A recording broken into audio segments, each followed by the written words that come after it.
You're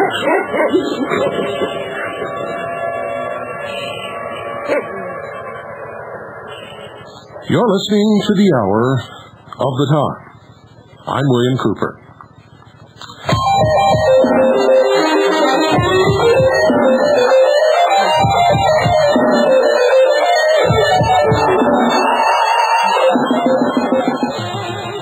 All over the United States, ladies and gentlemen, today there have been memorial services, people remembering various events, various deaths and conflicts. There have been bomb threats almost everywhere. And I believe that 99.9% of them were promulgated by wackos, lunatic, airhead,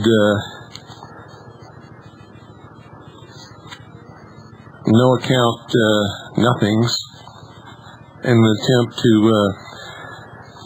gain a little giggle at the expense of everyone else.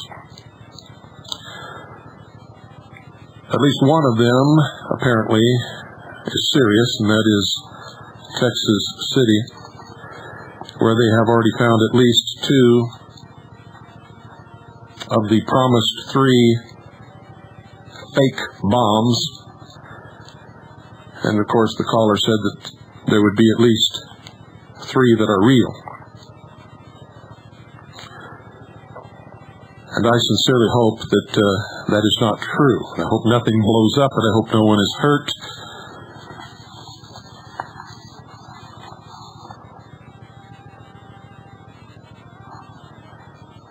For something that cannot possibly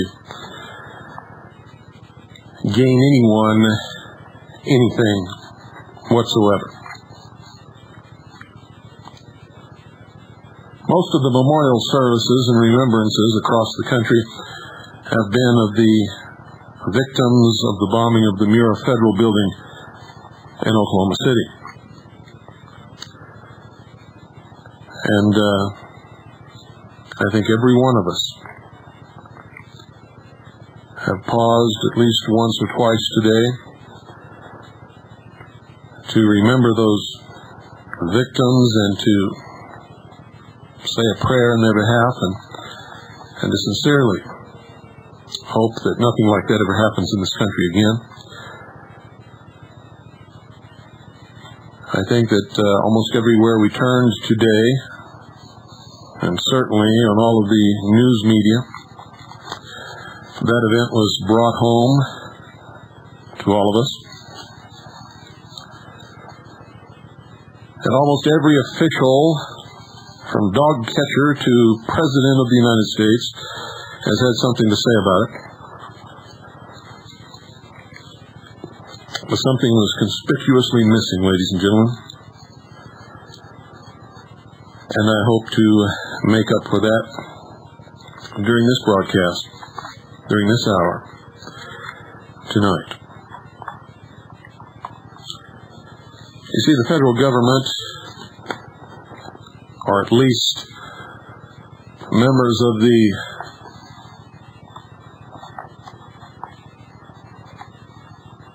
socialist movement within various agencies of the United States government, have been killing people on April the 19th for many years.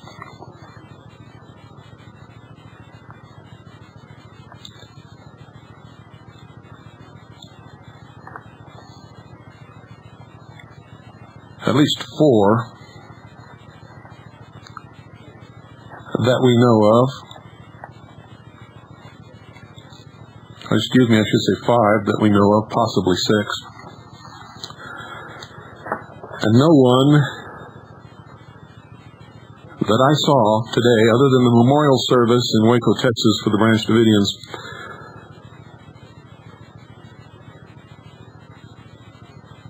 has said anything in their behalf. The turnout for the memorial service in Waco, Texas was small. And I think part of the reason is that it was held in Waco, Texas, for I and many others will not step foot in that town We will not visit Waco, Texas. We will not purchase anything that was made in Waco, Texas. We will not order anything from a company that has its headquarters in Waco, Texas. I won't even speak to anyone who lives in Waco, Texas.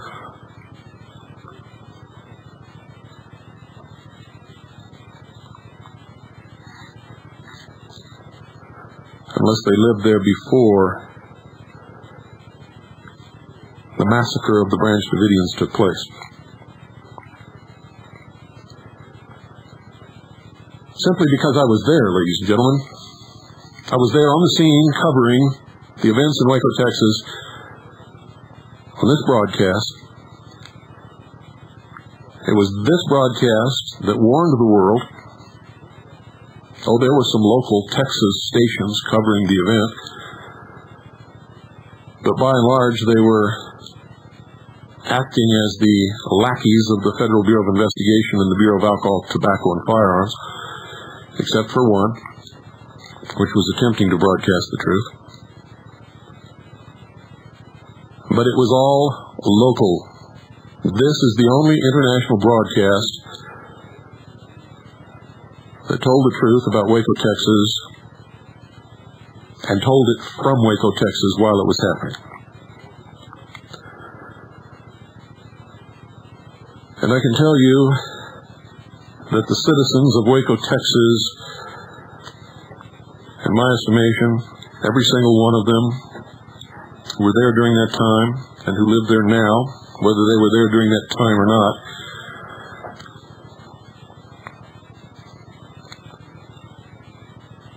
should be segregated from the rest of the society of this world on some desert island and just left there. Waco, Texas should be bulldozed.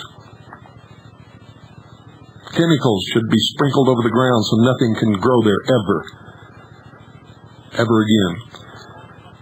And the fence should be put up around it so that no one, not even accidentally, ever has to enter that evil place. Because I saw a citizenry turn against their neighbors for no reason whatsoever, other than that it was the politically correct thing to do at the moment. I saw them partying and reveling in the money that the looky-loos and the curiosity seekers brought to Waco, Texas. And I saw a giant billboard placed alongside the highway which said, "The city of Waco thanks the FBI and the Bureau of Alcohol, Tobacco, and Firearms for bringing so much business to Waco, Texas." And all of a sudden, I didn't like anyone in Waco, Texas. From that day forward, I do not like anyone from Waco, Texas today. I will never like anyone from Waco, Texas. I will never like Waco, Texas.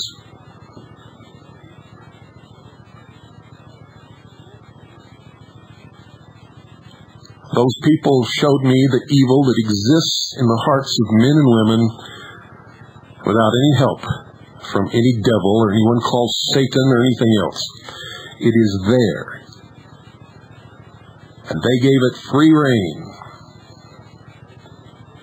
And they loved every minute of it. They relished the pain of their neighbors. They sucked up every penny and every dollar that they could get out of that event.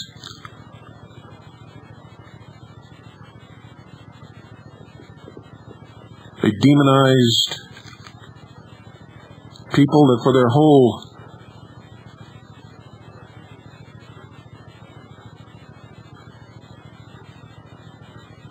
experience with them had been as good neighbors.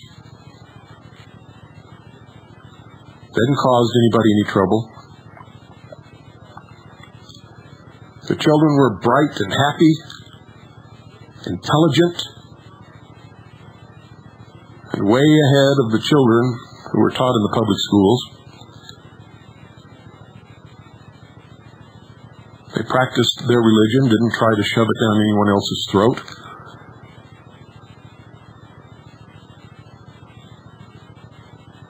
They did their business in the local stores and restaurants.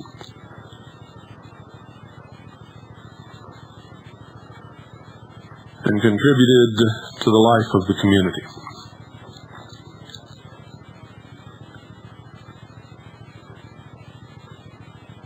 They were different, to be sure. Their religion was different, to be sure. But our founding fathers left the old world to come to this continent to escape religious persecution. And in their day, they were the cults and the outcasts and the weirdos, and they were different, to be sure.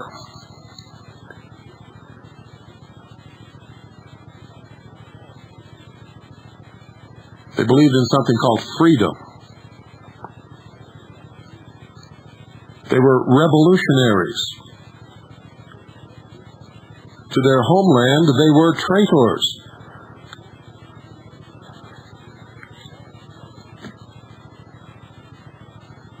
And in all their weirdness and their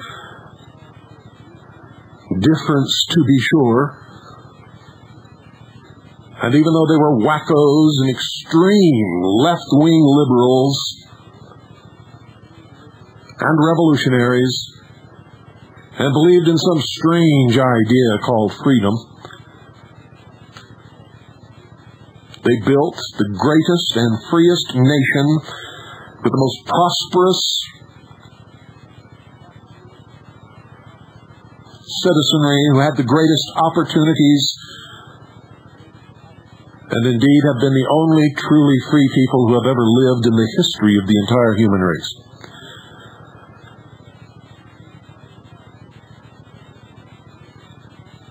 What was it that the Branch Davidians did that was so wrong? Nobody has ever quite figured it out, because nobody was ever prosecuted for anything that they were accused of that prompted, or that they say prompted, the vicious, murderous attack mounted by the Bureau of Alcohol, Tobacco, and Firearms on February the 28th, 1993.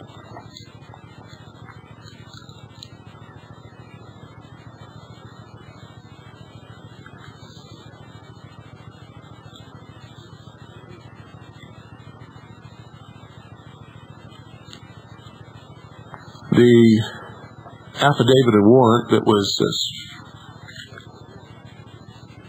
given to us as the reason that the raid was made has been found to be defective, fraudulent, and in fact, ladies and gentlemen, mostly an outright lie.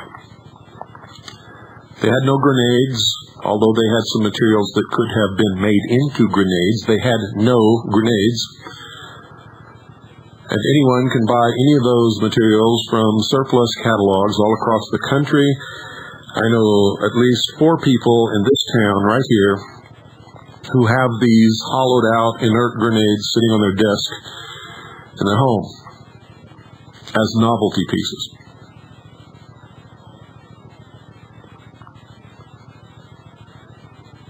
The Branch Davidians had not made any active or live grenades. Why they had those parts, I don't know. It's none of my business. It is perfectly legal to own them. One of the methods by which they funded their church and fed themselves and paid their taxes on their land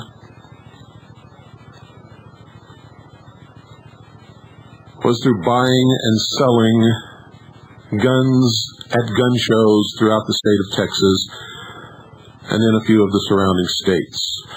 All perfectly legal. They had federal firearms licenses. They had a right to own the weapons that they owned and to engage in the business in which they were engaged. They also did mechanic work. They had a band that sometimes played at events, and probably a few other methods of making ends meet. None of it was illegal or wrong. So when all of those myths were dispelled about machine guns and 50 caliber machine guns and rocket launchers and grenades and all of the other lies, because they were lies, the Branch Davidians owned none of those things. None of them whatsoever. They had some semi-automatic weapons, and they had purchased what is known as a Hellfire trigger, which anyone today can purchase. It is legal. You attach it to the trigger of a semi-automatic weapon, and it will fire off several rounds fast enough to make somebody who hears it think it's a machine gun or an automatic weapon, when in fact it is not. Many people across this country possess Hellfire triggers as a novelty device for their firearms, and they go out to the range and have a few kicks shooting off some fast rounds from a semi-automatic weapon. If there was something dangerous about it, ladies and gentlemen, it would have been made illegal long, long ago, but it never has been. It is not now, and probably never will be.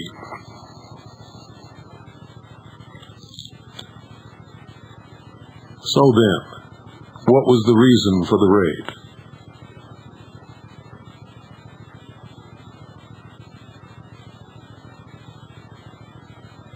I was digging through some of my old boxes and materials that I have.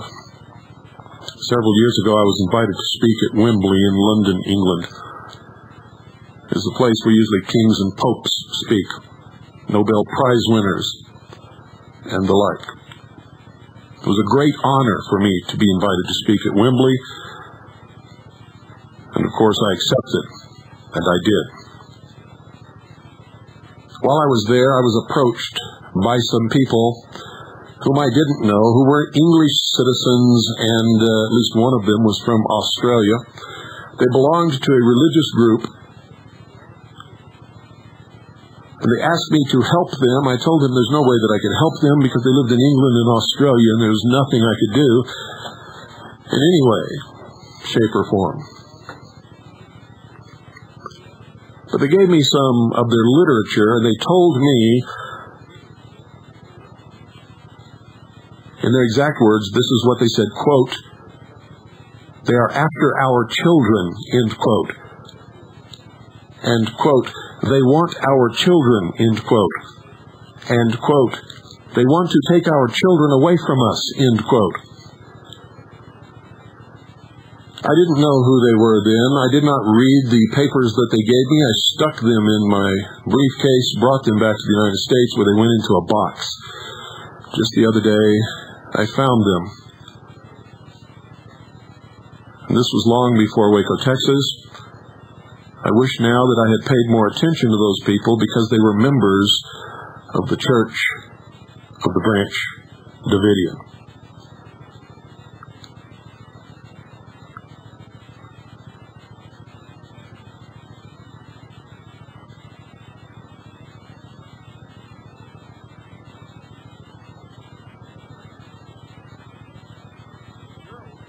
And that's one of the reasons for tonight's broadcast. Maybe I could have done something.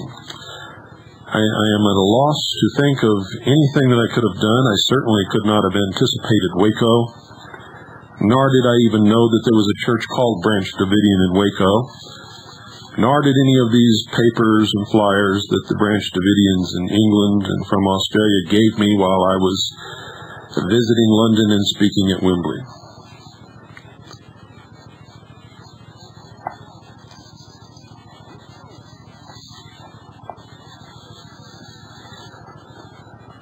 But in light of their predictions, I think that they were most probably right. Because the next things that were said about the Branch Davidians when all of the previous lies would not fly.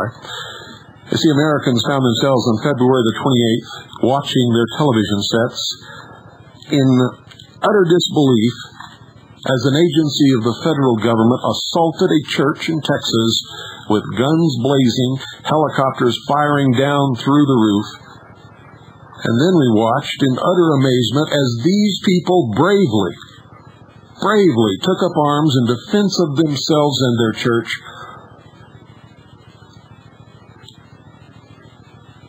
And literally kicked the Bureau of Alcohol and Tobacco and Firearms ass right in front of us.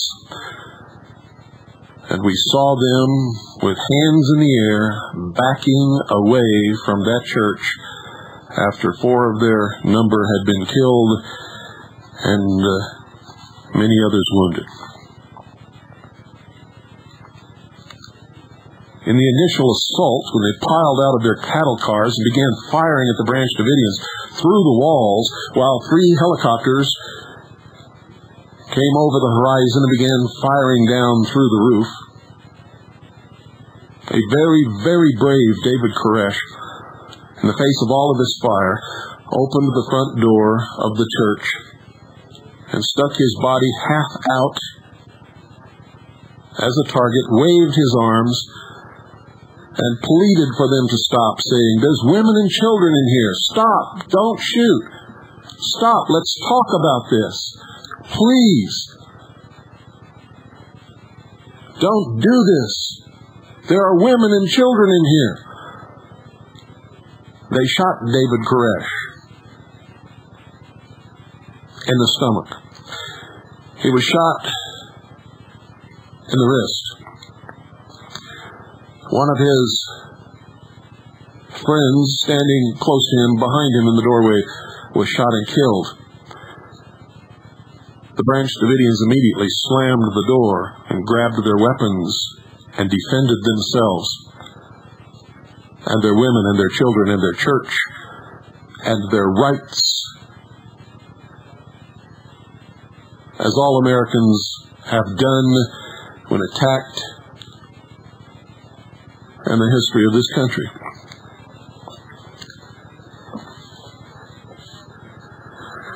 And when all of the accusations that were made against them didn't fly, the American people didn't believe it, because they said the warrant was only for David Koresh, and they could have got him anytime they wanted to, because he frequently went to town alone. One time, when the local sheriff was concerned that the Branch Davidians had some illegal weapons because some accusations had been made,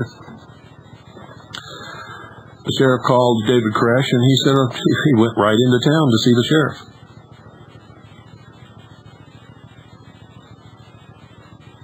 Went directly to the sheriff's office. The sheriff and some deputies came out and inspected their weapons and took a whole bunch of weapons back with them to be inspected and found that they had no illegal weapons whatsoever of any kind and returned them all to the Branch Davidians. The Bureau of Alcohol, Tobacco, and Firearms knew this.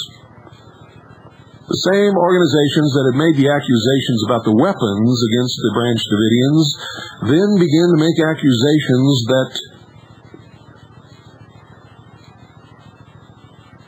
they were child abusers and child molesters. The Child Welfare Bureau of the state of Texas sent professional, competent investigators to check this out. All of the records that we have been able to obtain, and we've been able to obtain all of them, ladies and gentlemen, say very clearly that there was no substantiation to any of the accusations or allegations whatsoever. In fact, the investigators said that they had never seen a group of happier, more well-adjusted, or more well-educated children anywhere. The children showed no signs of psychosis, no signs of abuse. They were happy and smiling and played well, responded well, and they were well disciplined.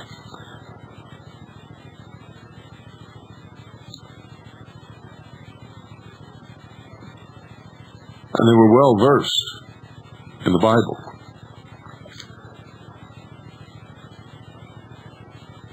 And then all of a sudden we began to hear accusations that David Koresh was sleeping with all of the women.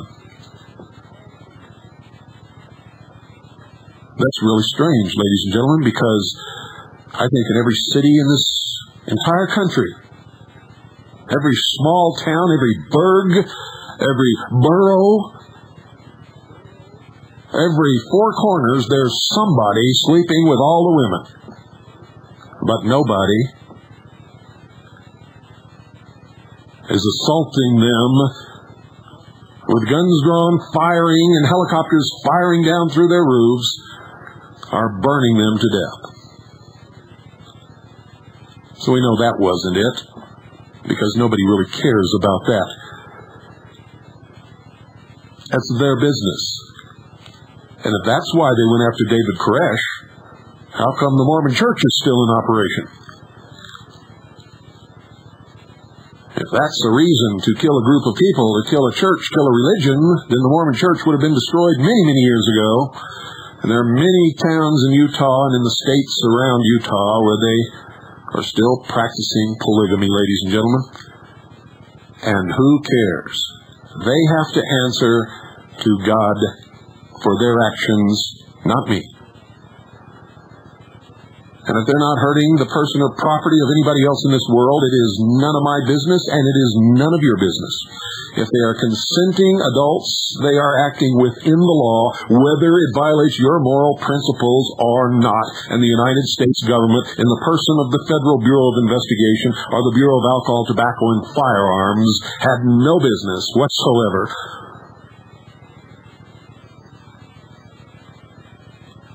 hurting any of those people for any of the reasons that they gave. If it were true that they had illegal weapons, it was a matter for the local sheriff and the local police department, whoever had jurisdiction. And since they're just outside the city limits, it would have been the sheriff. The sheriff had a good rapport with David Koresh, had already examined all of the weapons at Mount Carmel and found them all to be legal and lawful and not in violation of any law of anybody. The Child Welfare Services had investigated the allegations of child abuse and child molestation and found them groundless and that it was not true. No substantiation whatsoever, and even said that they had never seen a more well-adjusted, well-educated, well-behaved bunch of children in their entire history. That speaks well for the Branch Davidians, very well, considering the children of those who persecuted and murdered them are just a bunch of uneducated, ignorant, illiterate, spoiled brats in most cases. Not all cases, but most.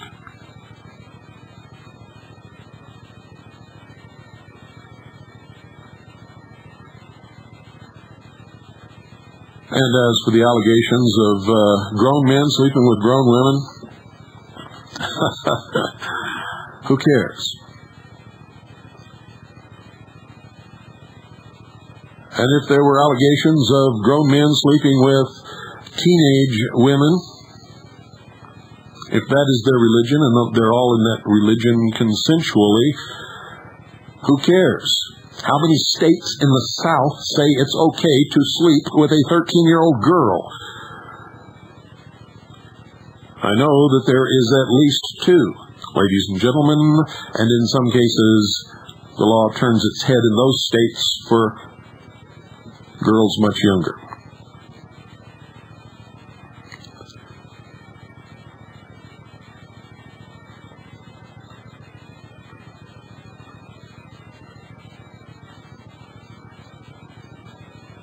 Although I do not condone it, and I know most of you would not condone it, when it comes right down to it in their community, it's none of our business. Any of those people could have left at any time that they wanted to. How do I know that? We have a tape made by the Branch Davidians, ladies and gentlemen. A videotape that was made by them during the siege. During the siege. Most of you have never seen it. Some of you have. It is their own testimony on videotape in their own words. Under no coercion, nobody's pointing a gun to their head. And they tell their own story. We call it the Branch Davidians' last will and testament. For all but one of those on that videotape are dead.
Now, this Waco massacre was not the first time that this had occurred, ladies and gentlemen.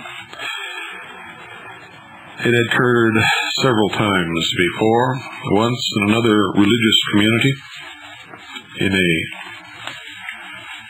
plain state, which was resolved by the people surrendering. It all occurred on April the 19th. And the leader went to jail.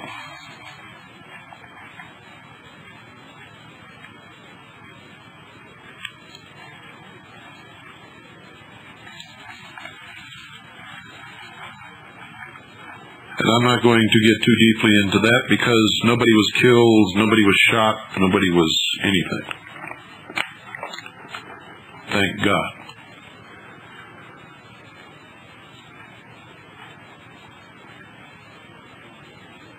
There was the Randy Weaver episode. Randy Weaver and his wife, Vicki, his son,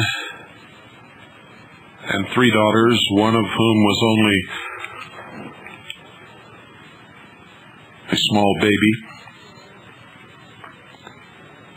In fact, wasn't even born when the events leading up to this occurred. You see, Randy Weaver was approached by a BATF informant who sold him a shotgun that was 1/4 of an inch under the legal length of the barrel. I don't know anybody that can look at the barrel of a shotgun and tell within 1/4 of an inch whether it's a legal length or not. And if it was 1/4 of an inch under, it would probably look like it was right about the right size. And unless you suspected or could see saw marks or something on that barrel, you would never think to even measure it, unless it obviously looked short. So Randy Weaver purchased that shotgun, and later another BATF informant coached Randy into selling it to him, knowing full well that it was 1/4 of an inch too short of the legal limit, and that he had obtained it from them in the first place. These people are scum, sucking, lying, deceiving pigs. They are, in fact, Nazi jackbooted thugs, just exactly as they have been labeled by others many months ago.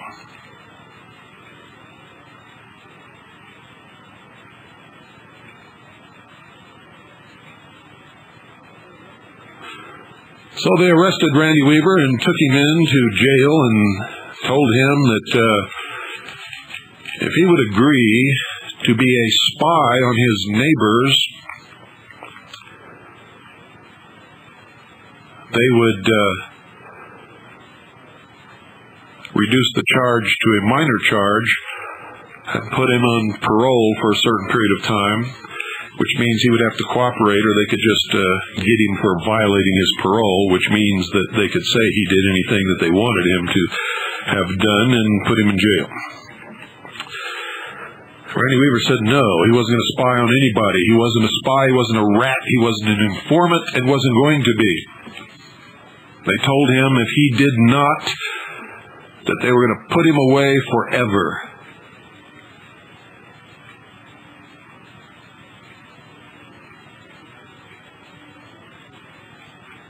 He refused. So he knew if he came in to try to defend himself on the court date, that there was nothing in the world that was going to save him. So he took his family. He did what I would have done and what many other people would have done. He left. He got out of that state. He went to Idaho. He found a little isolated cabin up in the mountains, and he placed his family in that cabin, and except for a few very necessary trips to town, they stayed there. All the while in fear for their lives,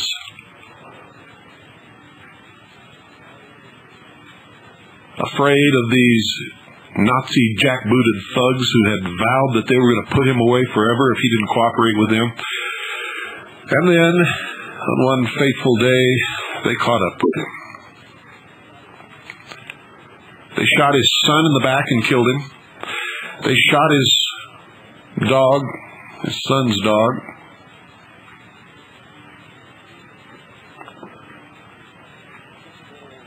A despicable worm, lower than a worm, is an evil, terrible, dirty person named Lon Horiuchi, a sniper for the Federal Bureau of Investigation. Can you believe this? They have snipers to use against the American people now. Set himself up within 100 feet of the cabin. And when Randy and his friend came out to go to the birthing shed where they had placed the body of his son to prepare him for burial. They opened up on Randy Weaver and his buddy, wounded them both. As they ran back to get into the cabin, Vicki Weaver was standing in the doorway holding her baby to her breast, unarmed, not wanted for anything, had never committed any crimes in her life. Lon Horiuchi, this despicable worm, this FBI sniper. Can you imagine someone who would really set out to become a cold-blooded assassin, because that's what a sniper is? If his country was not at war and it was not necessary for him to be something like that. Can you imagine the mental condition of someone who actually set out to, wanted to be, volunteered for it and trained for the fateful day when he would shoot and kill an unarmed, unwanted mother holding her baby to her breast in the doorway of her cabin for nothing more, ladies and gentlemen, than 1/4 of an inch of a barrel of a shotgun that was never used in the commission of any crime, that was sold to Randy Weaver by the BATF and purchased back from him by the BATF just so they could entrap him and threaten him and force him and coerce him into turning into an informant on his friends and neighbors. And you ask me why I don't like these people? If I've got to explain it to you, then there's something wrong with you. There's something wrong with your mind.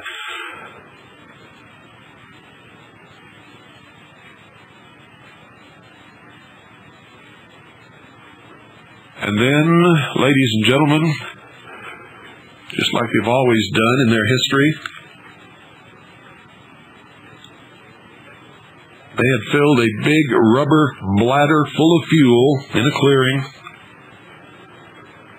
and were attaching it to a helicopter so they could drop this bladder of fuel onto the roof of the cabin where it would then break, drenching the home in fuel, where they would then set it on fire and burn them all alive, including the baby, the 2 young daughters, Randy and his friend, and of course his son was already dead, and his wife lay dead in a giant pool of blood in their cabin. They literally had to pry the baby from her arms, for she truly had a death grip on that baby.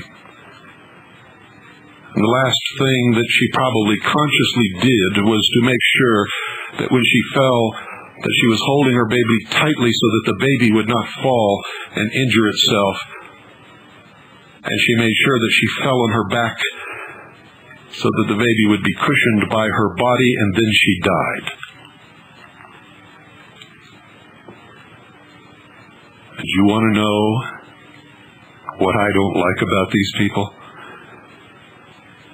I want to know where they get them. Where do they find such scum? What sewers do they crawl through to recruit these people from?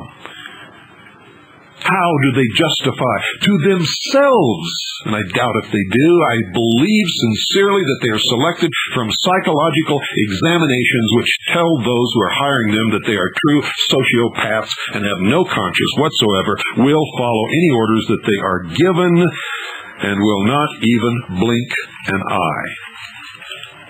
In other words, ladies and gentlemen, these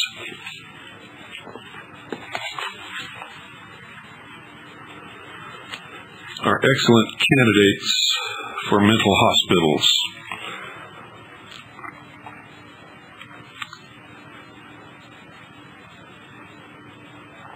That was another April the 19th, ladies and gentlemen.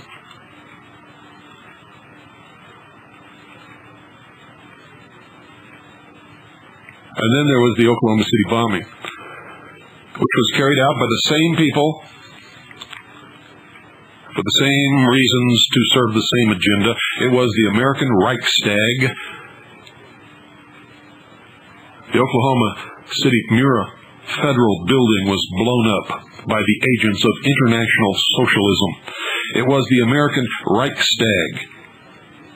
It was the instrument by which the anti-terrorism bill that would never have had a chance of passing in America in a million years to be realized,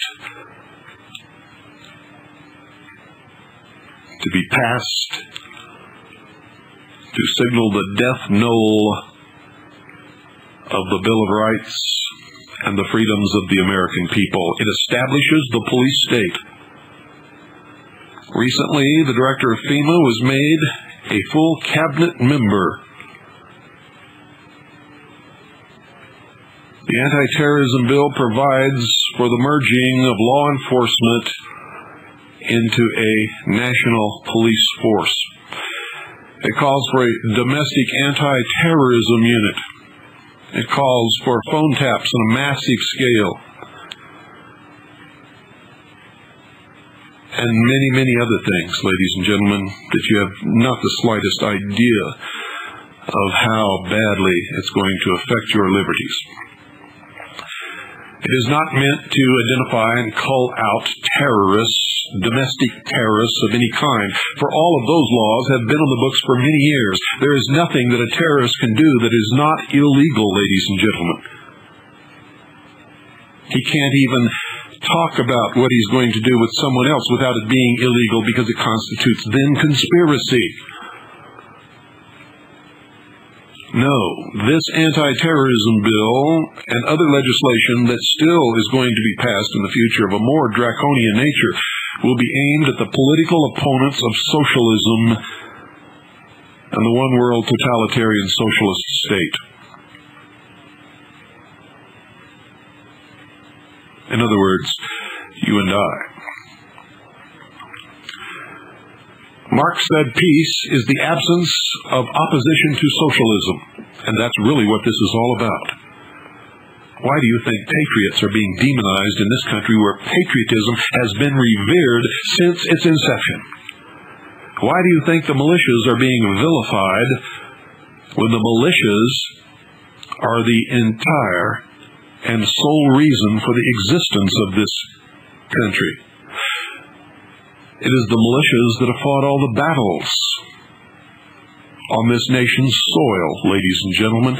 The militias fought the Revolutionary War that created this country. The militias fought the Indian Wars. The militias, ladies and gentlemen, fought against the British in 1812. The militias, ladies and gentlemen, made up the contingents of both the Northern and the Southern armies that fought the Civil War. A modern-day militia in a southern state, ladies and gentlemen, routed out years of corruption and restored an honest vote to the people of that city. But not until the militia engaged them in a terrible firefight and beat them unmercifully, and held them at bay until the National Guard could arrive on the scene and arrest the criminals who had held this town in a reign of terror for many years and had rigged every ballot of every election that had ever been held. Why do you think they want to disarm the American people, ladies and gentlemen?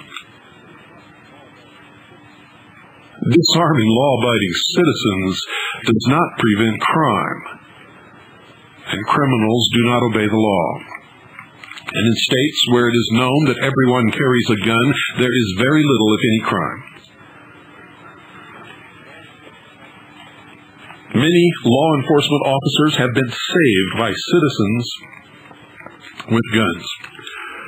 Every year, thousands of citizens are saved from death, injury, or the theft of their property simply because they have a gun, and most of those guns are not fired, just shown, just held up in view. in Florida now that they have the most liberal concealed carry law of the nation. Criminals do not assault Floridians. They do not hijack cars that have Florida license plates because they know that the citizens of Florida are now armed. They look for rental cars and out-of-state plates and tourists from other countries because they don't want to get shot.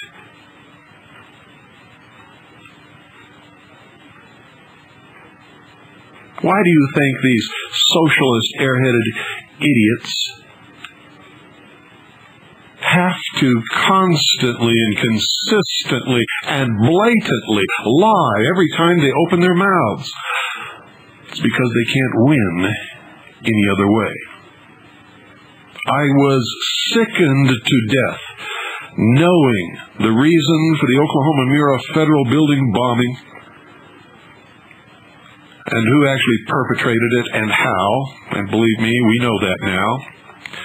And it will all be disclosed.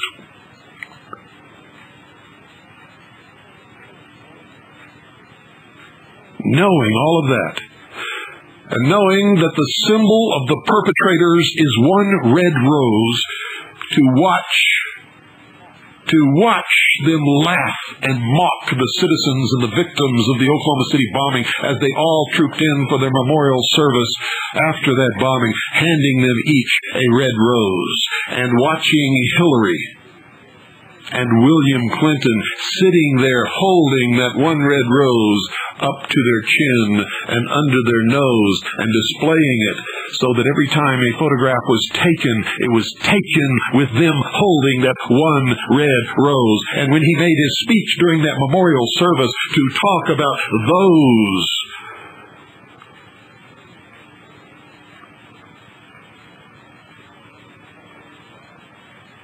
who had sacrificed, for that's what it was.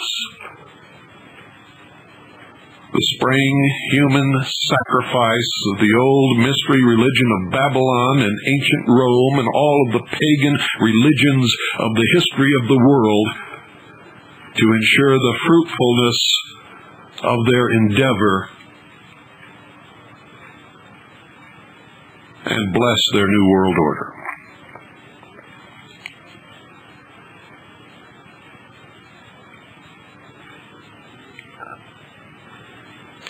Socialism, ladies and gentlemen, is one of the most terrible, most despicable afflictions, plagues, if you will, that has ever descended upon mankind. It robs humanity of everything good. It robs the individual of his self-worth.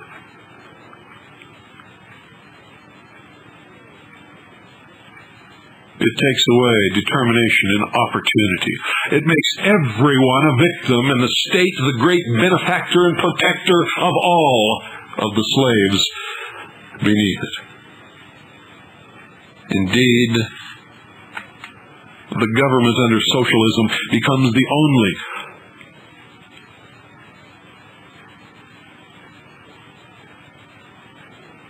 important thing in the world. And anyone or any number of people can be sacrificed for the safety and security of the state.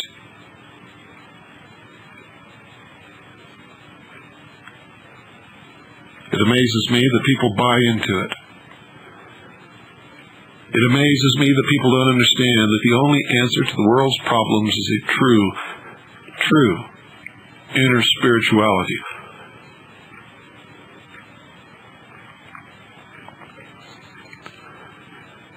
A disaffection with all of the things that we think we need. For if you think you need security, you will become the slave of the one who provides that security. If you think you must have a steak and lobster every night, you become a slave to the means of obtaining that steak and lobster every night. If you think you cannot live without a great, big, comfortable home with running water and flushing toilets and comfortable couches and the big boob tube in your living room, then you are a slave to all that it takes to obtain the money to keep that house and keep that house up and pay the taxes on that house. And if you cannot support yourself or take care of yourself, if you don't understand the meaning of freedom, and you must exist on the benevolence of Big Brother, then you are a slave to Big Brother, and whatever Big Brother demands of you, you must accomplish.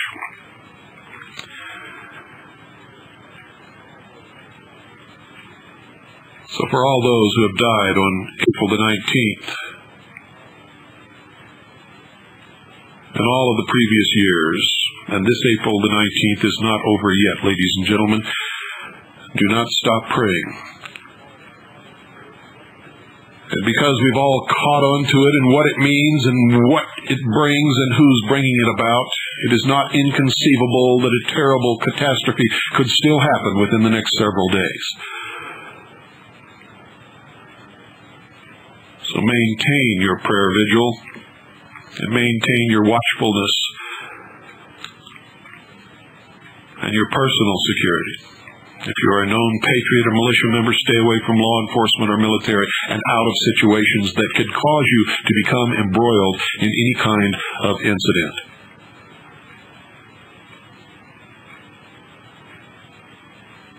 And remember, the next time it could